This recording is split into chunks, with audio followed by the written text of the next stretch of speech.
Mga loads, ngayon nga ay meron tayong ginawang Minecraft cake design. Bali kung mapapansin niyo po yung pinaka main design natin, yung TNT box lang po at saka po yung sword lang ang nakalagay sa ibabaw. The rest po same na po siya. Pero si customer po nag-request sa atin na gusto niya mag-add ng 5 characters din po ng Minecraft. At bali kung mapapansin niyo rin po, bali yung mga ginamit po natin dyan ng mga character or 3D character is fondant po ang ginamit natin dyan.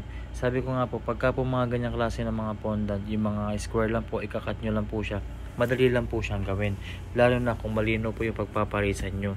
The rest po kasi ng ginagamit natin dyan mostly is fondant.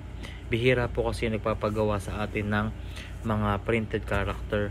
Mas gusto po kasi nila yung mga 3D character para po kasi buhay na buhay yung design ng cake na yan. And kung mapapansin niyo po, same lang po lahat na ginamit natin. Yun nga po palang ginamit natin na pan-design sa may cake na yan is sprinkle. Yun lamang po, magustuhan nyo, please like, follow, and share. God bless.